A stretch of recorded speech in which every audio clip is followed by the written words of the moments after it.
साथीहरु अहिले मेरो भाइहरुले चाहिँ यहाँनेरि मेन हेड मिस्त्री र अर्को सेकेन्ड मिस्त्री हाम्रो भाइहरुले चाहिँ यहाँ पुरै सामानहरु सरसफाई गर्दै गरेको अवस्था र हामीले त्यो सरसामानहरु सबै सम्पूर्ण त्यो इन्जिनको सामानहरु सफा गरेर हावा हानेर एकदम क्लियर गरेर यसलाई ड्राई गराएर चाहिँ हामीले ठ्याक्क यो सामानहरुलाई चाहिँ हामीले यो एउटा सफा टेबलमा चाहिँ राखेका छौं यो पिस्टनहरुलाई हैन अनि त्यसपछि यो पिस्टन ब्यारिङहरु सबैलाई चाहिँ हामीले एकदमै ध्यान पुर्याएर स्क्र्याच नहुने गरिकन अनि ड्राइनेस गरेर अनि एउटै तरिकाले मिलाएर राखेका छौं र अब यसलाई चाहिँ हामीले के गर्न लागेको छौं भन्दाखेरि यसरी राख्दाखेरि चाहिँ इन्जिन बान्ने बेलामा सामानहरु ठ्याक ठ्याक ठ्याक ठ्याक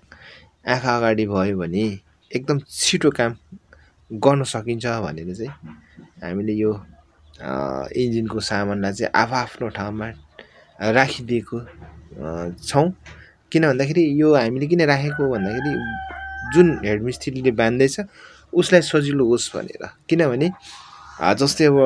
हुन्छ नि हामीले कहिलेकाहीँ डेमो हेर्छौं नि अब आर्मी फौजहरुले बन्दुकहरु पुरा डाङडुङ खोलेर पिस पिस बनाएर फेरि छिटो फ्याट फ्याट फ्याट फ्याट हाल्छ नि हो त्यस्तै कुन सामान कहाँ लाग्छ र कति बेला लाग्छ ठ्याक्कै आँखा अगाडि परेपछि त्यो बनाउने मान्छेलाई चाहिँ ठ्याक्कै एउटा कम्प्युटरको किबोर्डमा टाइपिङ गरे जस्तो सहज होस् सजिलो होस् भनेर चाहिँ यो प्रकारले चाहिँ मैले सामानलाई चाहिँ डिस्प्ले गर्दिएको हो यो चाहिँ मेरो नयाँ तरिका भाइहरुलाई देखाइदिएको हो अनि भाइहरुले त्यो आधारले गरोस् काम छिटो भनेर चाहिँ एउटा स्पेस पनि यहाँ राख्दैछु अलिकति हैन त्यसरी अब हामी गर्दै छौं भाइहरुद्वारा चाहिँ यो काम अब सुरुवात गर्नलाई चाहिँ हामी अगाडि बढ्दै छौं र कोही मेरा साथीभाइहरु जो कोही हुनुहुन्छ चिनेको चिर परिचित अपरिचित जो कोही पनि हाम्रो यो ग्यारेजमा चाहिँ आएर तपाईले यसरी यो जुन भिडियोमा देखाइएको छ हामीले यो देखाएको अनुसार नै हामी तपाईहरुलाई चाहिँ भनौं न एउटा सहज तरिकाले अब मिलाएर तपाईहरुलाई हामी इन्जिनहरु बनाइदिने छौं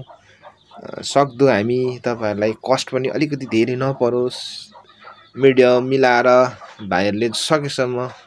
हैन हेर्न सक्नेसम्म तपाईहरुलाई हेरिदिने छ भन्दै यो सानो भिडियो तपाईहरुको माझ पस्किरहेको छु ल आजलाई म यो भिडियोको साथमा तपाईहरुलाई चाहिँ के आग्रह गर्दछु भन्दाखेरि जो कोही पनि एउटा विश्वासको साथ तपाईहरुले पोजिटिभ थिंक गरेर चाहिँ तपाईहरु हाम्रो माझमा चाहिँ इन्जिनहरु बनाउन आउनु भयो भने एभ्रीथिङ तपाईहरुको पोजिटिभै भएर जान्छ हैन घरबाट निस्किनु भन्दा अगाडि चाहिँ नेगेटिभ सोच गरेर आउनु भयो भने चाहिँ तपाईको सधैं नेगेटिभै हुन्छ त्यही भएर मान्छेले पोजिटिभ थिंक चाहिँ गर्नुपर्छ यसले गर्न सक्छ र यसले बान्छ र भन्ने किसिमको त्यो दिमागमा लाउनु भयो भने कुनै कुरा पनि सक्सेस हुँदैन त्यो भएको कारणले गर्दाखेरि हरेक व्यक्तिले जहिले पनि पोजिटिभ थिंक गर्नुपर्छ भन्ने मेरो एउटा धारणा हो र म जहिले पनि पोजिटिभै सोच्छु कसैलाई नेगेटिभ पनि सोच्दिन हैन कुनै काम गर्दा नि पोजिटिभै सोचेर म हिँड्छु र गर्छु पनि र गरे अनुसारको त्यो पोजिटिभै भइरहेको छ भन्दै आजलाई यो मेरो सानो भिडियो तपाईहरुलाई पस्किरहेको छु ल एकछिन हेर्दिनु होला है त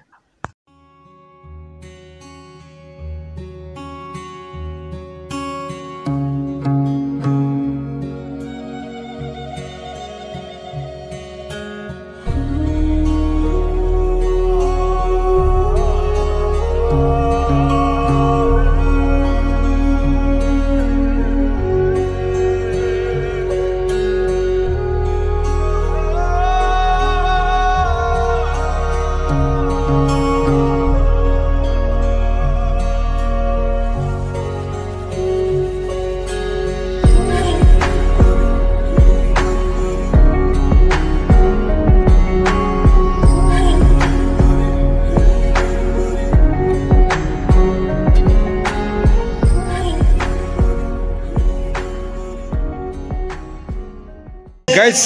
हाम्रो अहिले के रे इन्जिन चाहिँ पुरै हैन यो हाम्रो भाइहरुले पुरा बान्दै गरेको अवस्था हो अहिले रातको लगभग आज 11 बजे जस्तो छ अब यो पानी सकेर गाडी इन्जिन माथि चढाएर मात्रै छुट्टी भन्दैछ भाइहरुले अब हेरौं कति टाइम लाग्छ यस्तै रोजगार खोज्दै जाँदाखेरि भेटिएका फलहरू